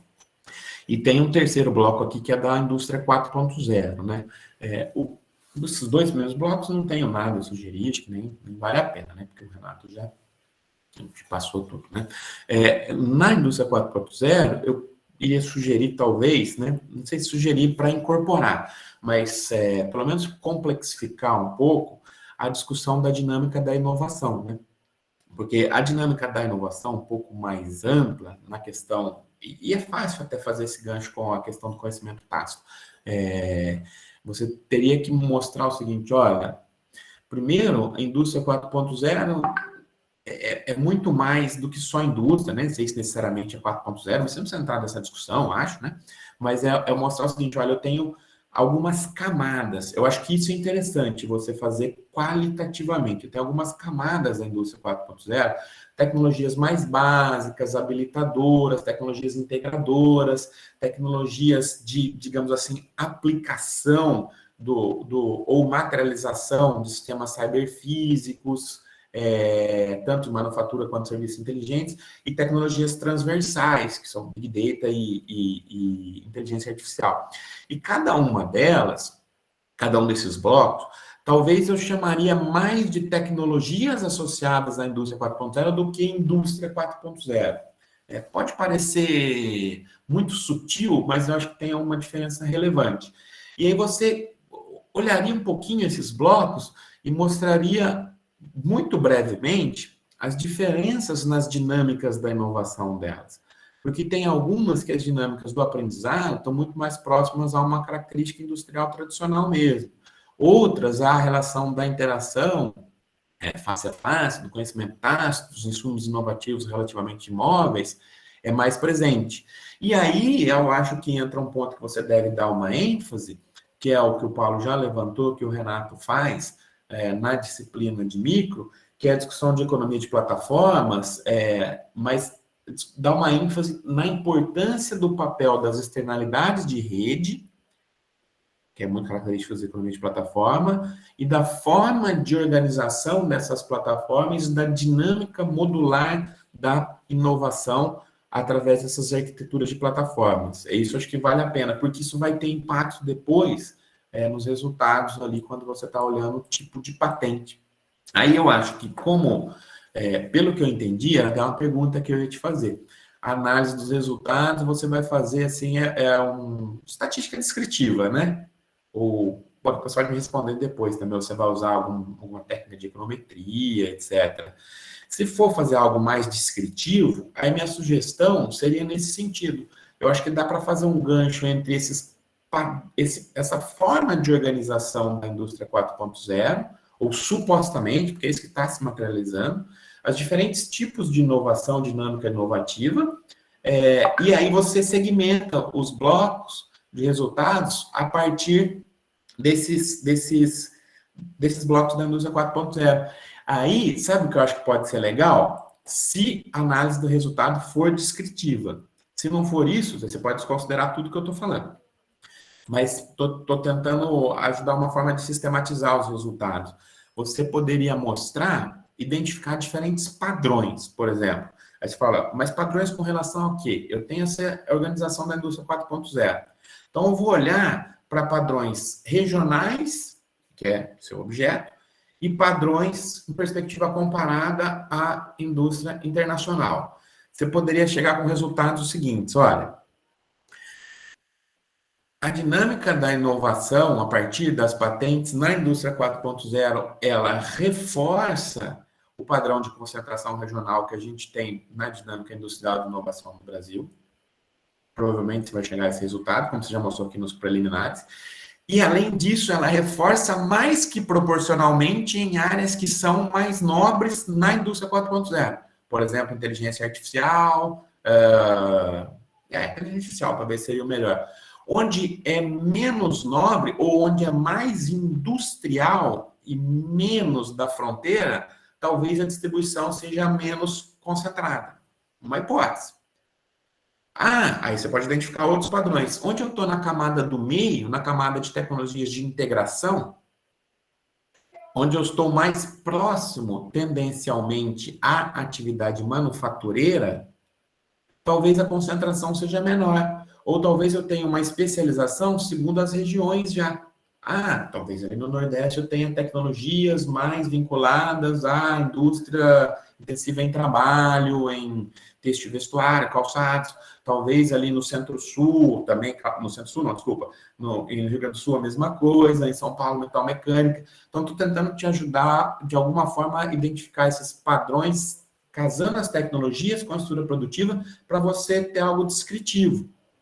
E aí você poderia mostrar também, provavelmente, que a participação relativa das patentes, dos resultados inovativos nos setores ou nessas áreas mais nobres é menor, eu suponho, do que quando comparada a participação dessas áreas nos países da fronteira. Então, você conseguiria, assim, descritivamente, talvez ter dois grandes resultados. Falar, olha, eu tenho um reforço do padrão de inserção internacional dependente, eu sei que não é o seu referencial, mas assim, concluindo, né, da indústria brasileira, que se concentra menos em áreas mais nobres, e quando eu olho regionalmente, inclusive, eu tenho um reforço do padrão anterior com a distribuição segundo as áreas da indústria 4.0.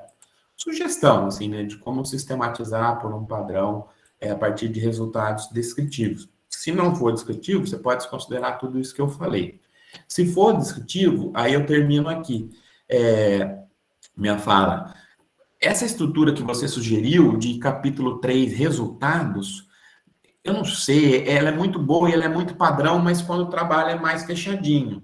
Referencial metodológico, debate com a literatura, central teórico, metodologia, aí tem toda a discussão empírica e os resultados a partir de econometria, tal, de outras técnicas. Quando é um negócio mais descritivo, eu não sei, às vezes eu tenho a sensação que pode ficar muito repetitivo.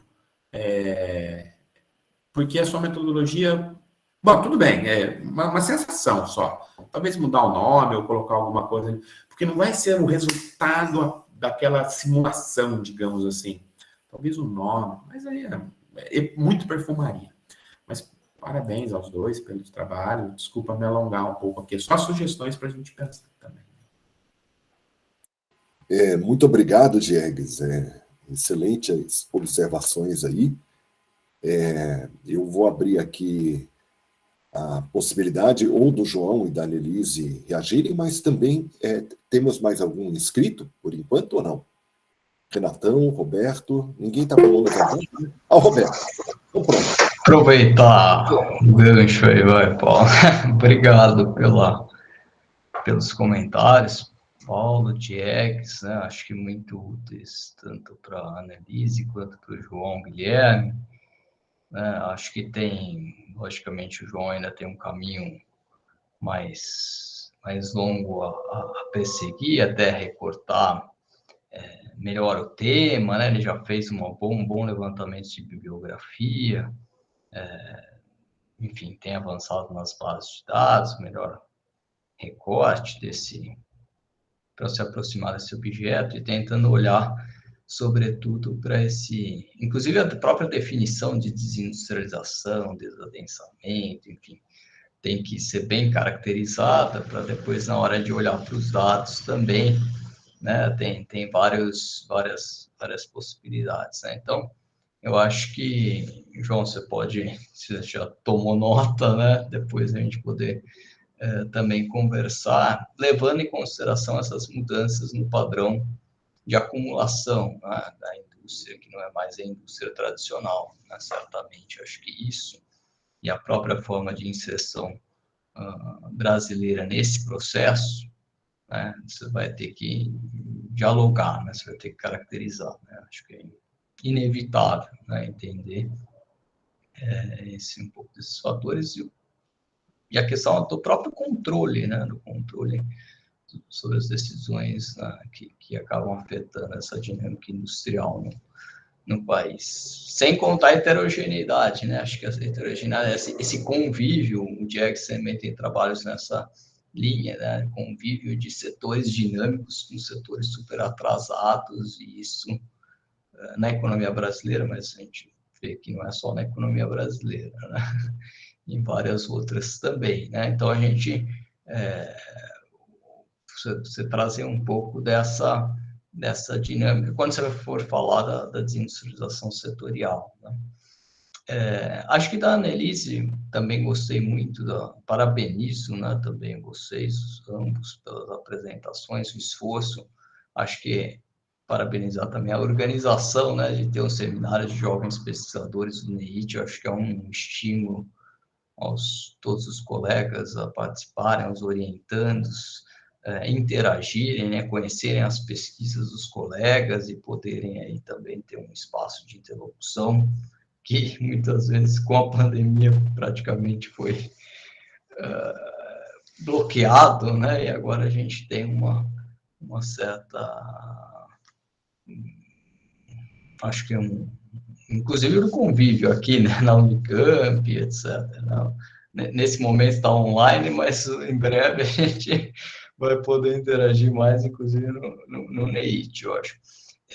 Para a Annelise, eu entendi, né, que a sua preocupação nesse mapeamento, né, das tecnologias associadas à indústria 4.0 e uma certa capacidade de inovação no país, o que já, diferentemente um pouco do argumento do João, nos dá alguma expectativa por algum futuro, né? Mesmo que seja uma pequena parcela, mesmo que não seja tão elevado assim, né? De que a gente possa ter essa capacidade, né, de criação e inovação. O que eu talvez sugiro, talvez no seu trabalho você já tenha até feito isso, tratado disso, que acho que você não vai olhar para os padrões de adoção, né, dessas tecnologias, que eu entendo você estar mais preocupada em olhar conforme esse padrão de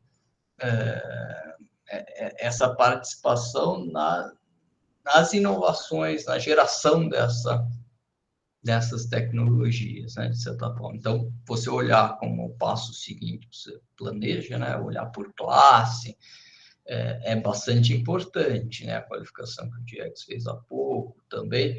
Então, acho que isso vai ajudar muito, mas acho que valeria um passo inicial, porque tem estudos da CNI, tem muita gente, né, olhando também, né, o padrão de adoção digital. E talvez esse padrão de adoção digital, se fosse uma hipótese de que é muito mais difuso do que a própria criação, embora você mostrou que a criação também ela é bem diversificada, né? Embora haja uma concentração, né, na região metropolitana de São Paulo, né, que era de se esperar, mas talvez o padrão de adoção seja muito mais difundido, né? Porque, enfim, você pode adotar lá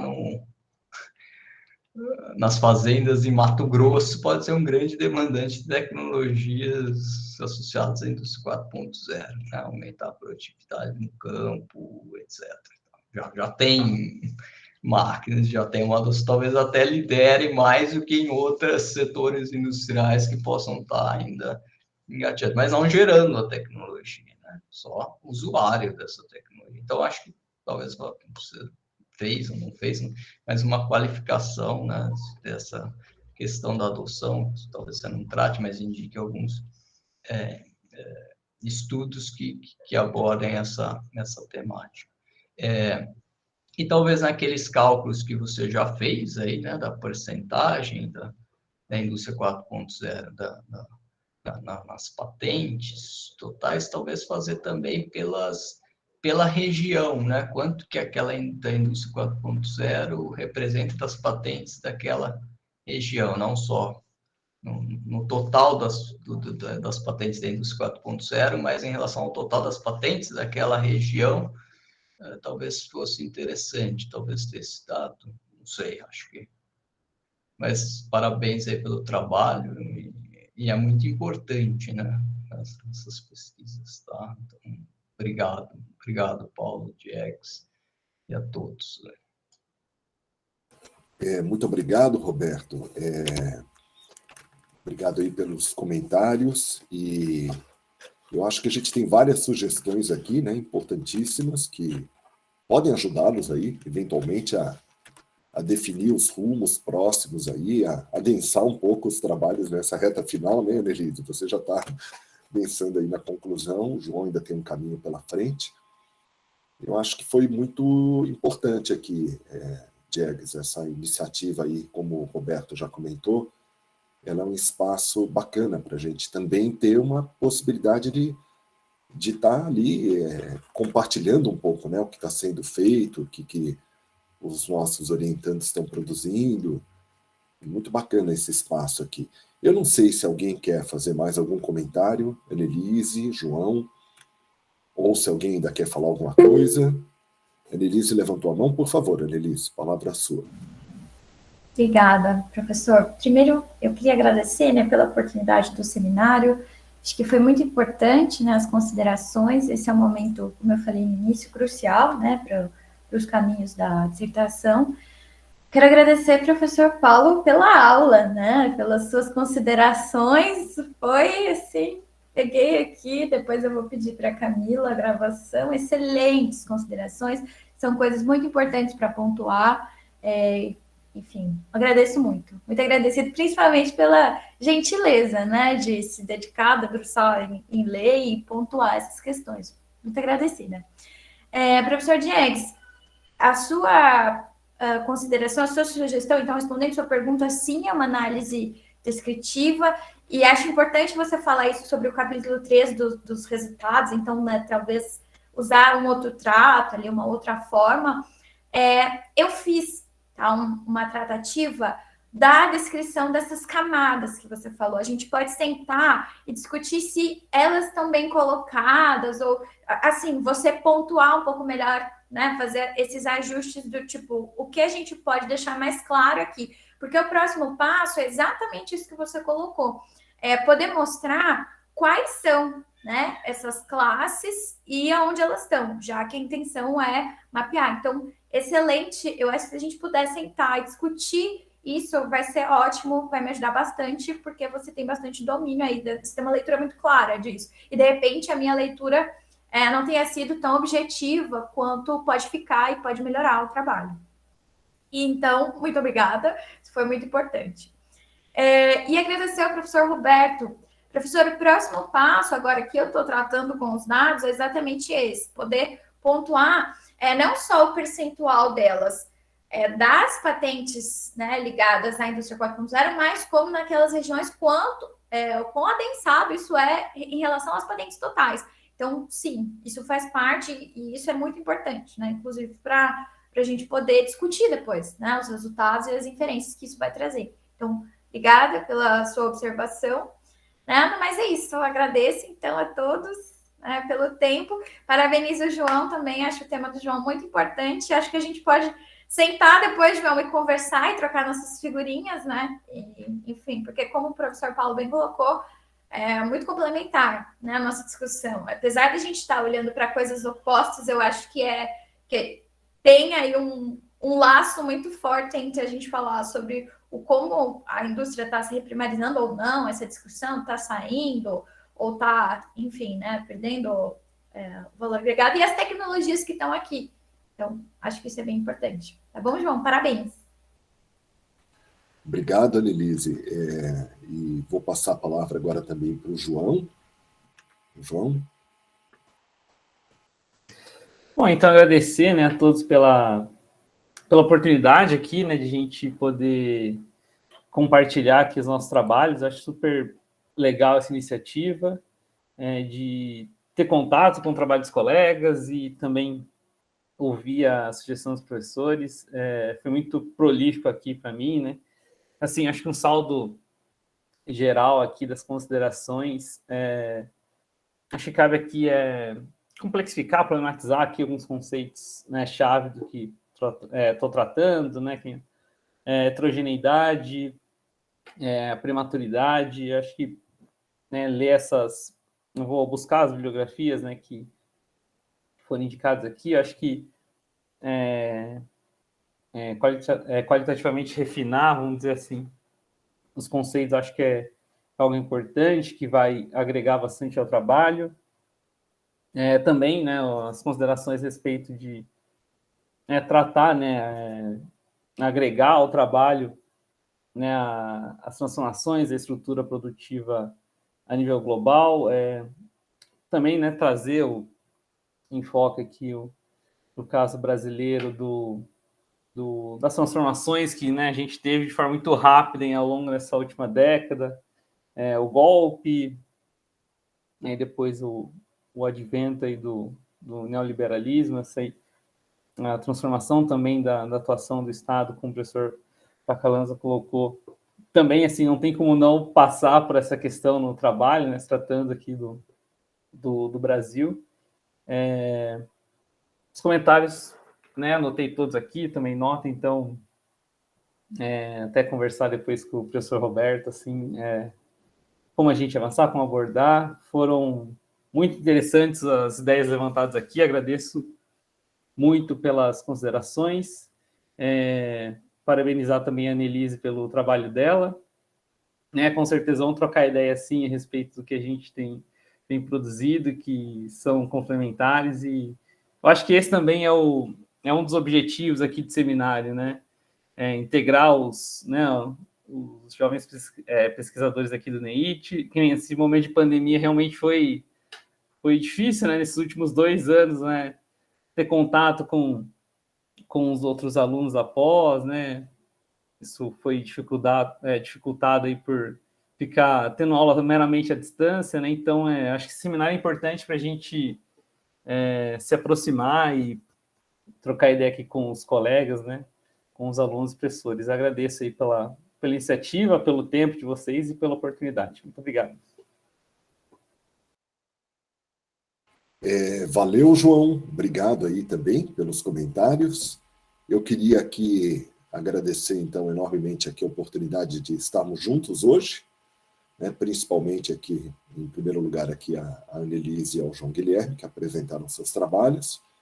Tivemos aqui o Roberto, o Diegues, também o professor Renato, que teve que sair agora há pouco, mas esteve conosco aqui o tempo inteiro. Quem nos assistiu aqui, estou vendo aqui nesse momento, Bruna, Wagner, Vanessa, Felipe, Sari, e alguns já tiveram que sair, provavelmente, dado o adiantado da hora. Agradecer muito também aqui a iniciativa, né, do NEIT, coordenado aqui esse formato aqui pelo Diegues, e com a presença aqui fundamental também da Camila, né, que está organizando todo esse apoio e essa infraestrutura para nós estarmos aqui. E, embora, Diegues, eu acho que realmente... Diegues e Roberto, acho que falou isso, né? Seria muito interessante que a gente pudesse fazer isso presencialmente numa próxima vez. Eu ainda agradeço esse formato aqui, porque é o que permite que eu esteja com vocês, né? Caso contrário, eu não poderia presencialmente, e dessa vez não daria. Mas é isso, fico muito contente aqui de a gente ter podido conversar, e parabéns aí pelos trabalhos e pelas orientações. Diego, você quer falar algumas palavras finais? Eu estou encerrando aqui a minha participação. Só encerrando. Agradeço, Paulo. O Paulo está se recuperando aí e fez um esforço para estar aqui com a gente, contribuiu decisivamente para a qualidade do trabalho de vocês, pessoal. Eu gostaria também de aproveitar e convidá-los para prestigiar, participar da mesa da tarde, às 16 horas, dos colegas. Essa será coordenada pela professora Ivete Luna, e teremos a apresentação do Pedro Henrique e da Sara. Espero contar com a presença de vocês lá também.